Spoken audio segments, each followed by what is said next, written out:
Nesse vídeo eu vou construir junto com vocês um código em Python para detectar fake news. A gente vai fazer um detector de fake news. E bom, sem mais delongas, bora começar. E aí, meu amigo e minha amiga, sou o Lucas do Universo Discreto e, como eu falei para vocês, vamos fazer esse detector de fake news, mas antes disso, aquele jabazinho que a gente sempre faz. Se por acaso você caiu aqui de paraquedas sem querer, não deixe de dar uma olhada aí no meu canal, Universo Discreto, é um canal sobre computação e que tem bastante coisa, tem desde curiosidades sobre computação, vídeos para todo mundo, para todos os públicos, seja o expert ou não. E também tem aquela playlist de ensinando Python e OpenCV passo a passo. Também eu foco muito em vídeos de machine learning, redes neurais artificiais, tudo em Python, então são vídeos longos, detalhadinhos, com código na descrição, enfim, quase como se fosse um curso, uma videoaula bastante completa. Então não deixa de acompanhar tudo isso, se inscreve, dá like no vídeo, todas aquelas coisas. Manda um pix aí para universodiscretopix@gmail.com, que todo esse conteúdo eu disponibilizo de graça, e quando vocês dão uma contribuiçãozinha financeira, ajuda a comprar equipamento, comprar curso, enfim, materiais que ajudam a produzir esse conteúdo que fica disponibilizado de graça para todo mundo, tá certo? E bom, dito todas essas coisas, bora começar. Bom, como vocês viram e tá até deve estar aí no título do vídeo, na thumbnail, esse vídeo eu vou focar numa word embedding que chama TF-DF. Eu não vou ficar explicando todos esses conceitos com profundos detalhes, pois eu já abordo eles em vários vídeos no meu canal. Eu recomendo que antes de você assistir esse aqui, você veja o vídeo anterior que vai estar na descrição e tudo mais, porque no outro vídeo eu já fiz um detector, um classificador de fake news em cima de texto usando Bag of Words. E lá eu falei de word embedding e tal, todos esses conceitos. Eu vou falar super resumido, mas se você quer uma explicação mais detalhada, vai para outro vídeo. E bom, quando eu falo de word embedding, a ideia desse vídeo é justamente ilustrar as word embeddings que existem, é um conceito fundamental quando a gente fala de processamento de linguagem natural. A gente quer manipular texto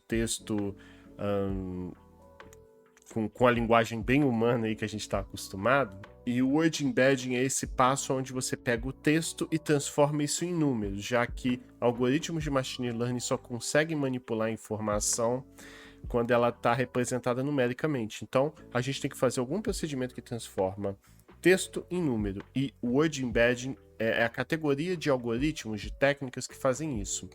No outro vídeo eu falei de Bag of Words, mas eu falei também que ela é muito simples, muito limitada, e nesse vídeo aqui eu vou falar de outra maneira de você fazer um pouco mais, uma forma que já considera mais coisas, que dependendo do problema que você está trabalhando, tende a dar um resultado melhor. Ela considera mais coisas que o Bag of Words não considera, mas eu vou explicar isso melhor quando chegar na parte do código que eu vou abordar isso. Para começar, a gente precisa daquela base de fake news, e no caso, eu estou usando uma outra aqui que eu peguei do Kaggle e também vou deixar na descrição do vídeo, tal, para vocês olharem. Eu peguei uma base de dados, essa daqui, do Well Fake Dataset, que a gente tem 72 mil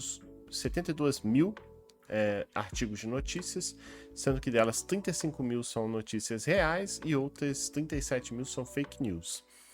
Então, na verdade, essa é uma base de dados mais rica aqui do experimento anterior, que eu expliquei para vocês. Claro que no fim das contas, isso aqui que eu estou fazendo para vocês não vai servir para ser um detector de fake news que você vai usar no mundo real, tal. É mais para ilustrar esses conceitos que você precisa para trabalhar nessa área de machine learning, processamento de linguagem natural e todo esse negócio. E bom, a gente vai usar essa base de dados aqui, que já traz um desafio ainda maior, com algumas informações como o título da notícia, o texto e o rótulo. Se eu não me engano, 0 é fake e 1 é true news, né? É uma notícia verdadeira. Então, o que nós fizemos? Eu devia ter mostrado isso melhor. Você já deve estar acostumado com o Kaggle, né? Se você já está nesse vídeo aqui. Eu fiz o download aqui, baixei, coloquei na pasta onde está esse notebook, que também vai estar na descrição do vídeo, está tudo lá. E bom, aí, coisas de praxe, importamos o Pandas, sklearn, você pode até ver aqui embaixo as versões do Pandas e do sklearn que eu estou usando. E aqui já fizemos isso milhões de vezes no canal. carregamos o CSV com essas notícias de fake news e carregamos aqui no head as primeiras 5 linhas desse data frame. É sempre bom você dar uma visualizada nos dados. Ó, por exemplo, aqui a gente pode até ver que essa base de dados tem um problema, que algumas linhas elas estão vazias, sem nada dentro. Esse none é de not a number, como a célula ali da tabela está vazia, ela não está preenchida com nada, e aí ele preenche com essa informação aqui, not a number, o que significa que a gente já tem que fazer alguns tratamentos antes de jogar isso para o algoritmo. A gente também já cansou de fazer tratamentos aqui nos vídeos anteriores, então eu vou ser bem rápido em relação a isso. Primeira coisa que a gente fez aqui embaixo é remover essa primeira coluna aqui, que tá vendo que tem uma coluna extra, onde você tem numerado cada linha, 0, linha 1, linha 2, linha 3. Bom, a gente não precisa de nada disso aqui, então a gente dá um drop na coluna 0, eixo vertical, e ele retorna uma nova tabela sem aquela coluna, que vai ser o nosso novo DF. E aí, né, a gente visualiza de novo só para ver que aquela coluna morreu, aquela coluna sumiu. Beleza? E bom, aí temos a segunda questão que a gente tem que tratar. Igual a gente viu aqui, algumas linhas vazias, algumas linhas em branco. Isso é sempre um problema quando a gente está falando de uma base de dados, pois o que a gente vai fazer com ela? Existem técnicas para você não jogar aquela linha fora, tentar utilizar ela de alguma maneira, né? Mas aqui nesse projeto, eu quis saber quantas linhas estão em branco, para saber se vale a pena. Se forem poucas linhas, eu simplesmente apago elas, não vai fazer uma diferença muito grande no resultado final. E para isso, eu vou dar a dica aqui para vocês que pode ajudar muito. Se você chamar o método def isNull, o que o isNull faz? Ele retorna uma nova tabela, um novo data frame, melhor dizendo, informando quais linhas, né, quais posições ali daquele data frame estão vazias ou não. Então, por exemplo, ó, esse aqui está com none, ele vai retornar true aqui, porque essa célula está vazia. Essa aqui, por exemplo, está preenchida, tá vendo? Então ele retornaria falso ali. Por quê? Porque retornando esse novo data frame, essa nova tabela informando que está vazio ou não, eu simplesmente pego essa tabela toda preenchida com booleanos, né? Booleano vai ser true se tiver um valor nulo, ou seja, um valor vazio, caso contrário, não. E aí eu somo, pois a gente pode aproveitar que no Python e em muitas linguagens, true é 1, false é 0. Então, ele vai somar todos os true e, consequentemente, eu vou somar quantas linhas tem células vazias. Por exemplo, da coluna title, ele também vai ver quantas linhas estão nulas, ou seja, estão retornando true com esse def isNull.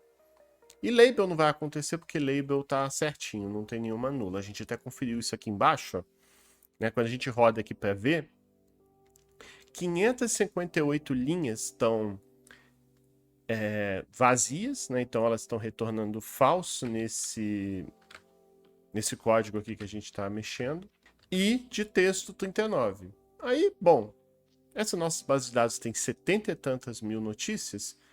Apagar 558 eu não acho que vai fazer tanta diferença assim, então eu optei por removê-las. E para a gente remover elas, tem esse método aqui, drop_na, que o que ele faz? Se ele achar alguma célula em qualquer uma das linhas que está vazio, ele apaga aquela linha inteira. Então, por exemplo, ó, essa aqui tá nula, né?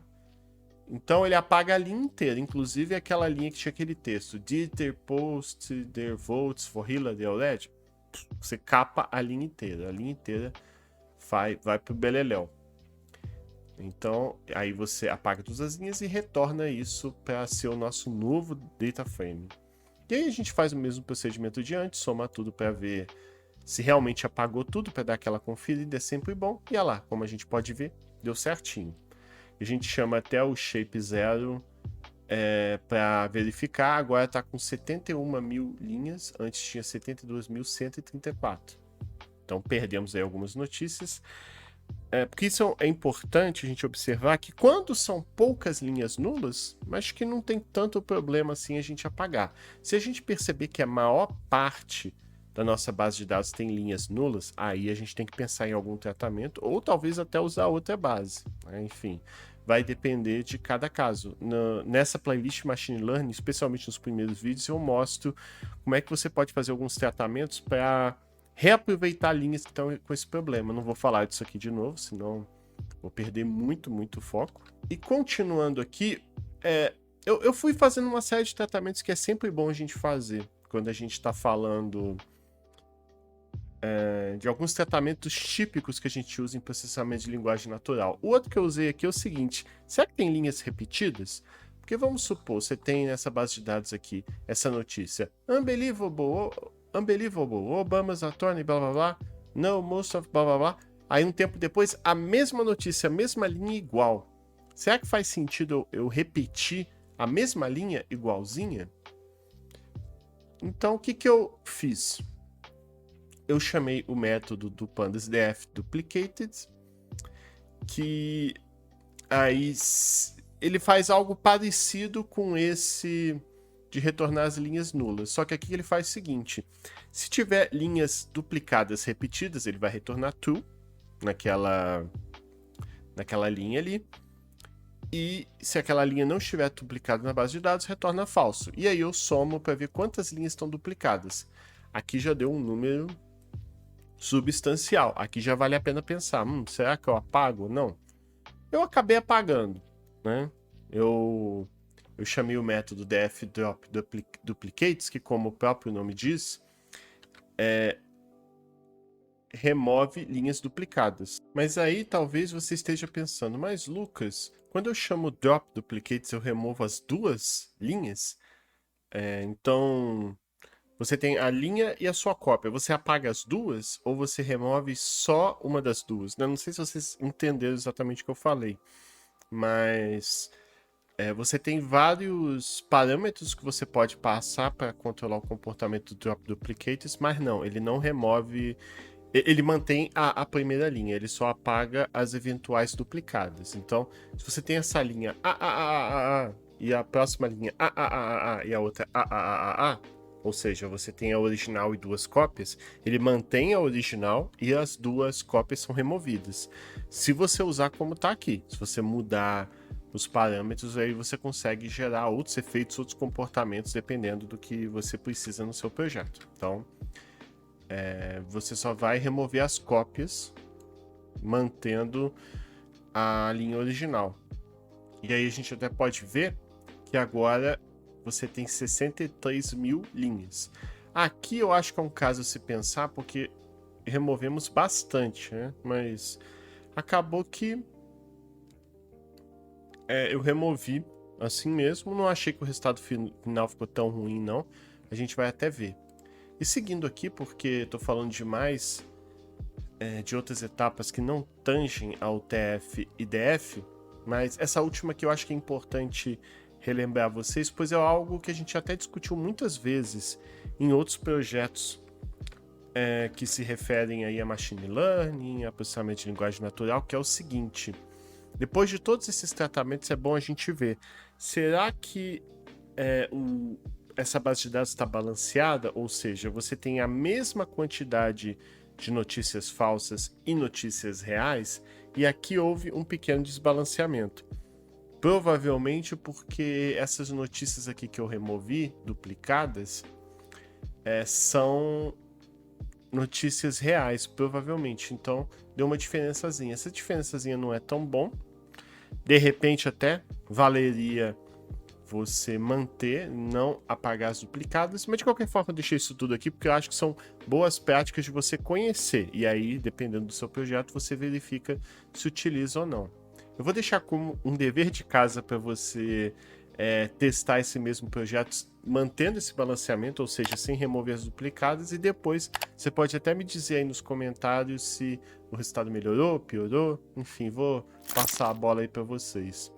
Eu não sei se tem necessidade de eu ler linha a linha do que eu fiz aqui da Matplotlib, né? Eu chamei value counts para contar quantas notícias reais e notícias falsas a gente tem. Aí chamei o PLT bar para criar aquele gráfico de barras aí, que já que é o gráfico de barras só para o rótulo. O título do gráfico, distribuição de rótulos ali, ó, a gente pode dar o título que a gente quer. O eixo X chamamos de rótulo, olha lá o eixo X, que só vai ter fake e real. O Y vai ser número de ocorrências, né? Nada misterioso aqui. E essa linha, para que ao invés de aparecer 0 ou 1 aqui embaixo, ele substitua 0 por fake e 1 por real, né? Os ticks são aqueles pontos ali do meu intervalo do eixo X ou do eixo Y. E aí o show para exibir o gráfico. E aí a gente vê esse gráfico aqui. E aí eu fiz uma pequena conta aqui embaixo também, né? Como se fosse uma porcentagem. Pra gente ver quantos por cento da base de dados são notícias fake. E deu que é 55%. Que é só uma porcentagenzinha mesmo. O total de notícias fake, né? Cada rótulo fake é cada notícia fake. Né? Cada notícia fake tem seu rótulo fake.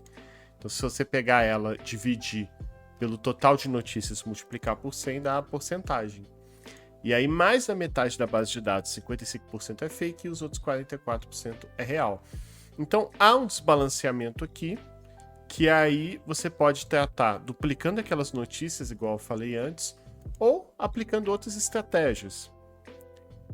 Por exemplo, aqui está falando sobre amostragem. Sobre amostragem, uma coisa que a gente poderia fazer é remover notícias fake até a proporção ficar 50-50. Por exemplo, sorteando, mas...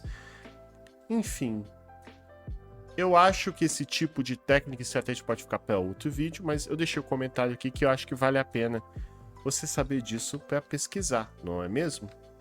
E bom, finalmente vamos falar do DF e DF. Não sei porquê, toda hora eu cismo que é DF e DL. Aí eu digito errado. Se aparecer eventualmente esse tipo de erro de novo, eu vou corrigindo aqui. Mas bom, eu coloquei até um textinho aqui para ajudar a gente a se situar. Desculpa, minha cabeça deve estar na frente, mas de qualquer forma, né, não vou nem preocupar muito com isso não, pois lembrando que você pode clicar aí para ler todo esse texto com calma, tal. E bom, o que eu acho que pode ser importante a gente comentar aqui é que o Bag of Words é a melhor estratégia para a gente começar a aprender a trabalhar com processamento de linguagem natural. É basicamente uma estratégia que está mais preocupada em contar quantas vezes cada palavra aparece. E aí, no contexto de um detector de fake news, é como se fosse assim: se tal palavra aparece mais em notícia fake do que em notícia real. Então isso é um indicativo que aquela palavra costuma aparecer em notícias fake, mas é uma estratégia que para quem está começando a aprender é muito boa, mas ela é muito simples, pois ela é muito limitada. Será que a única consideração que a gente vai fazer para verificar se uma notícia é real ou falsa é verificar quantas vezes uma determinada palavra aparece? Não parece uma estratégia muito elegante. E não é só isso, né? Esse foi um exemplo que eu dei para vocês, mas se a gente olhar o texto aqui, a gente vê que tem outros problemas. O Bag of Words trata cada palavra como independente e ignora o contexto em que as palavras aparecem. Então, não importa muito o contexto em que aquela palavra está aparecendo, basta a contagem, a frequência daquela palavra para você tomar uma decisão. E isso leva a resultados ruins em vários contextos, inclusive para detectar fake news, certamente não é a melhor estratégia que existe. Trata todas as palavras igualmente, ou seja, todas têm o mesmo peso, mesmo que algumas palavras possam ser mais informativas ou discriminativas. Né? Então, ignora o contexto, todas as palavras têm peso igual, e também pode ser sensível a ruídos e pontos fora da curva, já que não distingue entre palavra informativa e menos informativa. Então, da mesma forma, dependendo de como está a sua base de dados, as palavras que aparecem e tal, às vezes algumas palavras que estão num determinado conjunto podem influenciar para você fazer uma classificação errada, então ele é muito suscetível a esse tipo de coisa. Já que ele considera só a ocorrência das palavras, ele acaba sendo muito sensível especialmente numa base de dados um pouco mais complexa, no caso de notícias. Para outras coisas mais simples, o Bag of Words dá conta do recado. Então, depois de tudo isso que eu falei, né, a gente entende que o Bag of Words é limitado e o TF-IDF ele também é, mas o TF-IDF ele aprimora um pouquinho o que o Bag of Words faz. Ele é como se fosse um pouquinho o Bag of Words mais espertinho, que considera mais coisas. E o que são essas coisas? É o que eu vou falar aqui com vocês agora. TF-IDF vem de Term Frequency Inverse Document Frequency. Então, é como se ele considerasse duas coisas. O TF, que é a frequência do termo, quantas vezes o termo aparece em cada documento, eu vou explicar isso melhor, e o Inverse Document Frequency, são esses dois termos. Esse outro termo, ele tenta ver o quão raro aquele termo é. Você pode imaginar cada documento como cada notícia aqui. Se você perceber que um termo aparece sempre em vários documentos, então ele vai ter um peso menor para a nossa análise. Agora, se alguma palavra for mais incomum, mais rara, aparecer em menos documentos, ela vai ter mais peso para, por exemplo, determinar se é fake news ou não. Então, para dar um exemplo, se você tiver um termo que é muito raro, ele aparece pouco naqueles documentos, mas ele aparece sempre nas notícias que foram classificadas como fake news, então ele vai ter um peso maior do que palavras que aparecem sempre. Então, esse IDF é esse termo matemático que contabiliza isso. Contabiliza o quão raro aquele termo é. Aquele termo, se ele aparece pouco em todas as notícias da base de dados, né? Claro que dessa forma que eu estou falando aqui para vocês é muito difícil de visualizar, então eu vou colocar aqui, peguei um texto aqui bem interessante que eu acho que vai ajudar a gente a entender um pouco melhor, especialmente a intuição dessa matemática, para a gente conseguir entender melhor. Então, como é calculado esse TF? Uma forma é igual está mostrando aqui no texto. Você pode, por exemplo, contar quantas vezes uma palavra aparece numa notícia. Então vamos supor, a palavra Lucas aparece 2 vezes numa notícia, dividido pelo total de palavras num documento. Então vamos supor, a notícia tem 100 palavras. Então o TF vai ser 2 dividido por 100. Não que seja a única forma de você calcular o TF, existem outras maneiras. Mas, no fim das contas, o que a gente pode entender é uma medida de quantas vezes aquela palavra aparece em relação àquele documento ou mais documentos. Aí vai depender de variações aí dessa equação. Nossa, eu acabei de lembrar agora, eu coloquei no código uma explicação do TF e do IDF, só lembrei agora. Mas, enfim... O TF tá aqui em cima, é a mesma coisa que eu expliquei para vocês, tá? Sem nenhuma diferença. Falando do IDF, o IDF ele mede o quão raro é o termo, igual eu expliquei para vocês.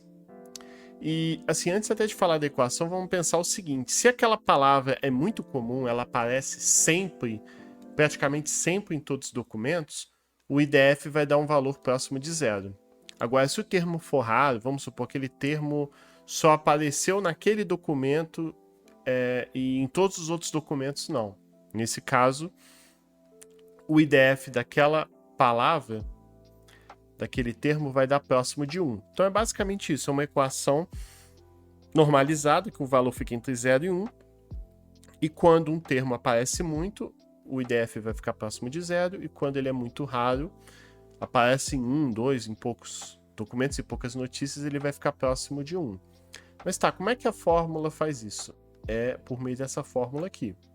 Tem o log, que eu já vou falar dele, mas basicamente você pega o número total de documentos, seria o número total de notícias ali que você está considerando, dividido pelo total de documentos que tem o termo T. Então, se você for ver, se o termo é raro, você vai ter um número grandão aqui dividido por 1, dividido por 2. Aí você vai falar, Lucas, mas dá um valor gigante e tal. E aí que entra o log, né? O log de E, ali no caso, o log de neperiano, é ele que vai controlar e garantir que essa fórmula vai ficar entre 0 e 1. É como vocês bem devem lembrar aí do log, é aquela função que à medida que log de x está aumentando, rapidinho aquele y vai crescer e atingir um determinado valor e estagnar ali. Então, o logaritmo, ele prensa os valores, né, dependendo do logaritmo que você tem, e no caso aqui você vai prensar os valores entre 0 e 1. Né? Você vai obrigar a ficar nesse intervalo. Né? E aí que entra o papel desse log. Para valores grandes, especialmente valores grandes aqui, você garantir que ele vai ficar ali próximo de 1. E para fechar, o que seria o TF e DF, essa pontuação? Né? Lembrando que TF e DF é isso, ele baseado numa palavra T em um documento D, ele te dá aquela pontuação que já calibra a contagem daquela palavra, quantas vezes aquela palavra aparece e também se aquele termo é raro ou não, já que o termo raro ele é muito mais informativo, ele é muito mais relevante. E se uma palavra aparece sempre em todo o conjunto, ela não vai ter muito peso para dizer para a gente se uma expressão é fake news ou não. Porque a ideia é a gente dar um peso maior para palavras mais raras. E se uma palavra rara ou palavras raras aparecem mais no conjunto de fake news, isso vai dar um peso maior para classificar um outro texto como fake news se porventura a gente estiver testando um texto lá para saber se ele tem fake news ou não. E o TF-DF, no fim das contas, é a multiplicação desses dois termos. Do TF, que conta quantas vezes aquela palavra aparece para aquele documento, multiplicado pelo IDF da palavra, que mede o quão rara, o quão incomum é aquela palavra ou não. E aí você tem uma melhoria. No fim das contas, isso daqui é uma melhoria do Bag of Words básico. Então já é um Bag of Words aonde você tenta compensar algumas das desvantagens do Bag of Words e tudo mais. Tudo isso que eu falei tá nesse texto aqui que eu deixei no código, eu acho que vai te ajudar muito aí para revisar e tal. Eu tentei mostrar mais a intuição com um pouquinho da matemática também, que já ajuda bastante. E bom, então vamos agora focar nas partes do código para já fazer esse classificador funcionar com o TF-DF. Bom, para a gente usar o TF-DF no nosso código, a gente inclui essa linha aqui, Scalene Feature Extraction Text, Import TF-DF Vectorizer. Muito parecido com o Count Vectorizer do Bag of Words. Aí aqui embaixo a gente faz um pequeno tratamento, pois como vocês lembram, essa base de dados aqui, ela tem a manchete, que é o título da notícia, e o corpo da notícia, que é o text. E, bom, eu preciso trabalhar com essas duas colunas. Uma forma que eu utilizei aqui para considerar essas duas informações é concatenar a linha title e a linha text, formando uma linha só que vai ser uma linha título e texto ao mesmo tempo. Então, eu vou concatenar, ou seja, juntar título e texto. Axis1 é para a gente fazer essa concatenação horizontal aí. Então, essas duas linhas vão formar uma linha só, mas vão formar como? Para isso eu chamo o método apply aqui, que vai fazer essa operação aqui, essa funçãozinha lambda. A funçãozinha lambda é basicamente uma forma de eu definir uma função de uma linha para fazer a operação que eu quero, que vai ser aplicada, né, nesses dois caras. Então, o apply aqui, normalmente, ele recebe uma função que diz para a gente como que a gente vai manipular essas duas células aqui para formar uma célula só. E o que a gente vai fazer para essas duas células virarem uma só? Simples, para cada x, que vai ser cada palavra de title. Se eu não me engano, o primeiro x vai ser o title e o segundo x vai ser text, isso eu quase confundi aqui. Então ele vai pegar o title, que vai ser o primeiro x ali no caso, o primeiro parâmetro, e o que ele vai fazer? Ele vai juntar o primeiro x, que vai ser o title, com o segundo x, que vai ser o TF text. Então ele vai juntar né? Concatenar as frases, juntar as frases, mas separando elas, incluindo um espaço entre elas. Então você vai ter title, espaço e text.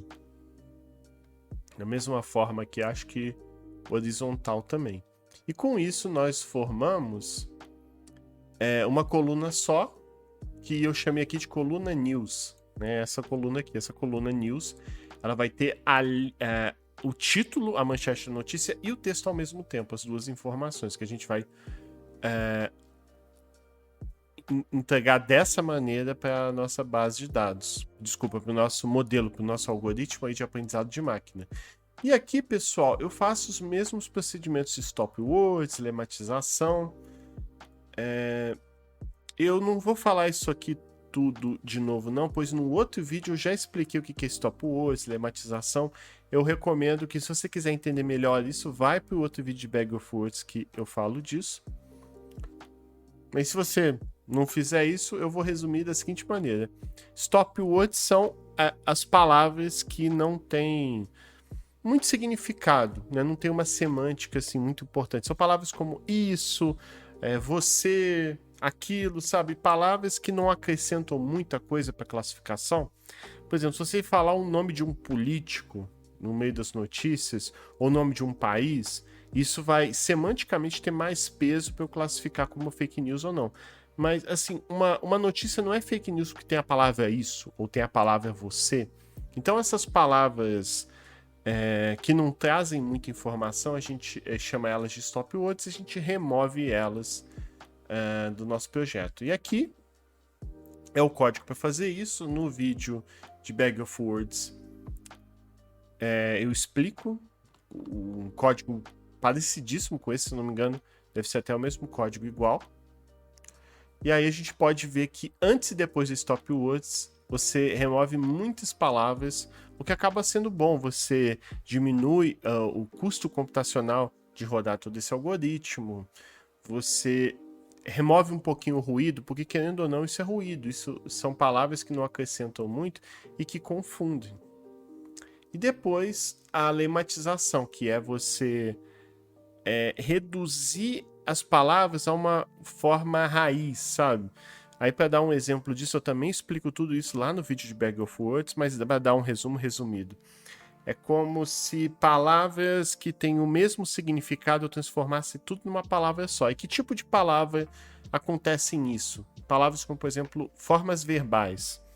Então, por exemplo, caminhei, caminhava, caminharão. No fim das contas, é tudo parte do verbo caminhar. Então, o lematizador ele faz isso, ele pega essas variações de uma mesma palavra, vamos dizer assim, variações entre aspas, né? Variações de uma palavra que tem o mesmo significado e transforma tudo numa palavra com a mesma forma canônica, a mesma raiz. A gente também fez isso no vídeo anterior e aplicamos isso, que é a lematização ou eu chamei aqui de lematization, mas agora eu tô na dúvida se... Vou botar aqui lematizer, né? Não sei agora. Deixar assim, né? Bom, fizemos tudo isso para finalmente chegar nessa linha de baixo aqui, onde separamos todas essas palavras já tratadas, já processadas, já lematizadas, com stop words, tal, tudo removido, e separamos em conjunto de treino e teste, de um jeito que 20% dessas notícias vão para teste e os 80% remanescentes vão para treino. Então é uma maneira de eu testar se o meu algoritmo funciona bem ou não. Acho que todo vídeo da série de Machine Learning eu aplico esse Train Test Split e tal, com pequenas variações dele. Então, se você assistir o vídeo de Bag of Words, você já vai entender melhor isso. E essa linha aqui que importa bastante pra gente, é ela que faz a mágica de aplicar o word embedding, ou seja, eu pego aquelas notícias e transformo em números. Na verdade, para cada palavra de cada documento ali, de cada notícia, eu aplico aquela equação que eu mostrei para vocês, aquela equação do TF vezes IDF para cada palavra. Então, vocês concordam comigo que aqui vai virar um númerozinho, né? Vai virar um númerozinho aí pra gente.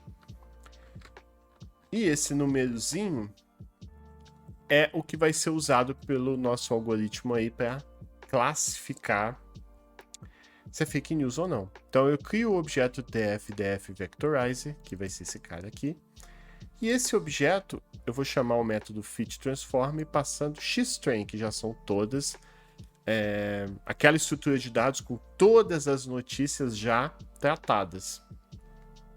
fitTransform de df vectorizer vai aplicar aquela equação para cada palavra, gerando esse objeto train features já com TF e DF gerado bonitinho. Eu vou fazer a mesma coisa para o conjunto de teste, observando, como eu sempre comento, que aqui a gente não vai chamar fitTransform, é só transform. Por quê? Fit é o que a gente usa para meio que treinar esse modelinho que vai fazer o TF e DF, né? Ele vai calcular as operações internas dele para conseguir fazer esse procedimento do DF-DF, e o transform é quem efetivamente transforma. Se eu chamar fitTransform aqui embaixo, roda também, mas é como se eu tivesse usando o conjunto de teste para ajudar no treino, sabe?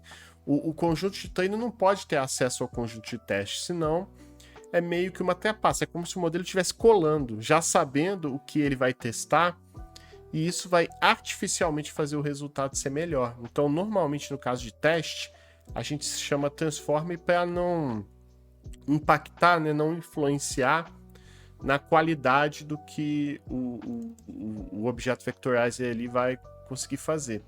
Eu vou contaminar o conjunto de treino com teste, eu não posso fazer isso. Então eu só transformo, ou seja, eu só uso o aprendizado que ele usou no treino para transformar ali as palavras de teste num embedding de teste que o meu modelo vai usar depois. Aí aqui embaixo, usamos novamente o Naive Bayes multinomial. Eu expliquei no vídeo de Bag of Words por que a gente está usando o Naive Bayes multinomial. Então, eu nem vou lembrar de todos os detalhes do que eu falei naquele outro vídeo, que eu estudei bastante para falar especificamente disso naquele outro vídeo.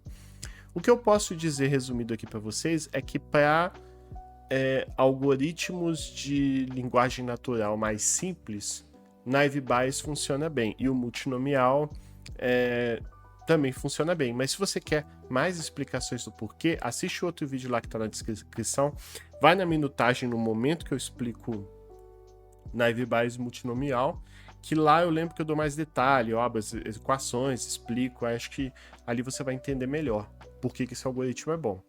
E de fato, depois que eu treino, né, eu aplico fit para treinar esse classificador de fake news usando TF-DF, quando eu vou ali olhar a acurácia, essa acurácia é do treino, tá? A acurácia do treino, ela mais serve para a gente ver se treinou mais ou menos bem e tal. A acurácia do treino só importa para isso, a gente ter um feedback se o treinamento ficou bom, se dá para melhorar. E no fim das contas, a acurácia do treino deu 87%. Significa que de cada 100 notícias, 87% do treino classificou certo. Não é um resultado tão bom. De repente, poderíamos testar outros algoritmos, outros parâmetros para tentar melhorar, mas eu acho que para o contexto desse vídeo, é um resultado razoável, bom.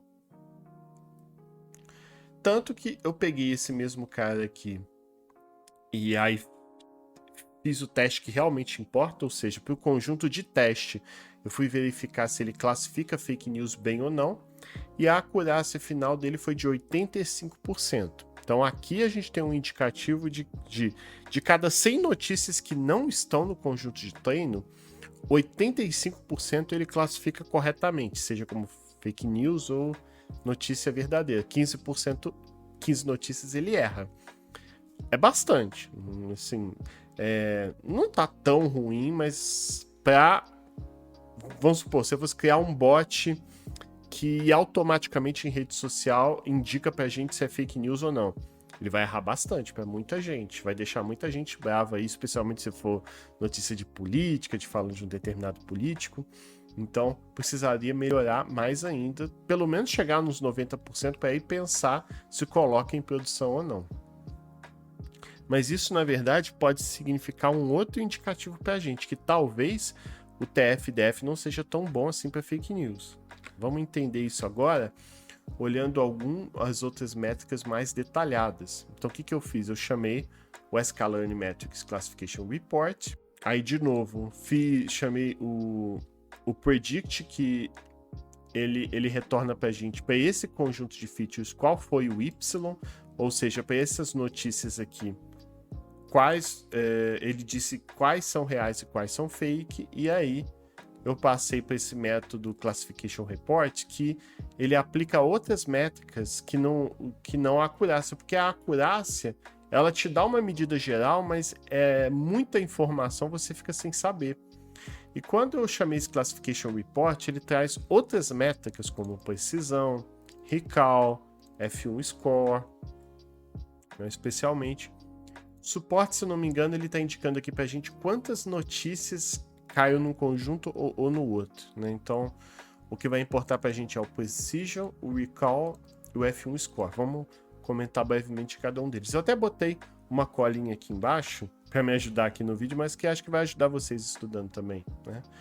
No fim das contas, a precisão, ela já ajuda a gente a entender melhor se a gente está errando mais em notícias falsas ou em notícias reais. Como assim? Para a gente entender, a precisão de classificação de notícias fake foi de 82%. Já de notícias reais foi de 92%. Isso significa que, por exemplo, 82% das notícias classificadas no modelo classificadas como falsa, realmente são falsas. Então, de todas as notícias, ou seja, de todas as classificações, de 100% das classificações que o modelo deu como falsas, dessas, 82% ela acertou. Então, é um jeito da gente medir em qual conjunto está acertando ou errando mais. Para notícias verdadeiras, a precisão foi de 92%, ou seja, de todas as notícias que o modelo classificou como verdadeiras, 92% são realmente verdadeiras. Então, o nosso modelo ele erra mais quando ele tenta classificar notícias falsas. 18% dessas notícias que foram classificadas como falsa, na verdade, eram notícias reais. Então, isso ajuda a te dar uma medida do quanto que ele está classificando bem cada conjunto separadamente. E aí isso te ajuda. 8% que são essas notícias que ele classificou como verdadeiras, mas na verdade eram fake news. Ou seja, muita notícia verdadeira, esse modelo vai dizer que é falsa e deixar a gente pistola na internet. Aí temos a outra métrica, que é o recall. E o recall acaba sendo uma métrica bem complementar à da precisão. Pois no caso aqui, eu vou ilustrar essa métrica com um exemplo. No caso de notícias falsas, o recall é 94%, ou seja, de todas as notícias falsas do nosso conjunto, o modelo conseguiu detectar 94% delas. Então, a maioria das notícias falsas ele pegou. Agora, de todas as notícias verdadeiras de todo o conjunto, o recall foi de 74%, ou seja, de todas as notícias verdadeiras, o nosso modelo só detectou 74% delas. Então, na verdade, isso acaba indicando para a gente que o nosso modelo erra bastante com notícias verdadeiras, né? Quando a notícia é falsa, parece que ele tende a acertar mais, porque se a gente for observar aqui, aí olhando agora as duas medidas para a gente extrair a informação mais completa. 94% das notícias falsas foram identificadas corretamente. De todas as notícias verdadeiras, só pegamos 74%. Então, 26% dessas notícias verdadeiras estão sendo classificadas incorretamente, como falsas, e elas acabam se misturando com notícias fakes. E é por isso que a precisão foi tão baixa, porque na hora de classificar fake news, muitas notícias verdadeiras entraram ali no meio, classificadas incorretamente como falsas. Se eu não me engano, falso negativo, toda vez eu troco aqui que é falso positivo, falso negativo, acho que ali é falso negativo. Então, é mais ou menos isso que a gente tem. Acaba que o que a precisão e recall te dá são informações complementares. Então, a gente pode entender que nesse algoritmo aqui, ele acerta mais notícias falsas. O que talvez pode estar relacionado, não sei, com esse desbalanceamento da base de dados, tá vendo? Se eu fosse tentar aprimorar esse projeto, esse código, eu tentaria analisar de repente isso aqui. Talvez isso aqui que tenha sido o causador desse problema. E bom, existe uma medida que unifica essa precisão e esse recall para a gente ter uma leitura dessas duas métricas como se fosse uma coisa só. E isso é o F1 Score. O F1 Score, ele dá uma pontuação, é como se fosse uma medida que combina a precisão e o recall. Então, é um valor só que te dá essa leitura geral dessas duas medidas. Acho que fica mais simples. E no fim das contas, o F1 Score de fake foi 88%, e o F1 Score do real, né, notícias reais, foi de 82%, o que dá um indicativo para a gente que o modelo é melhor na hora de classificar notícias falsas. Ó, tem até um textinho aqui que eu coloquei como uma colinha, mas também para ajudar vocês que estiverem estudando. Um valor de F1 de 82% para notícias verdadeiras significa que o modelo tem um bom equilíbrio entre precisão e recall na classificação de notícias verdadeiras. Então o modelo é capaz de identificar a maioria das notícias verdadeiras, enquanto minimiza os falsos negativos, que são as notícias fake classificadas incorretamente como verdadeiras, como real news, né?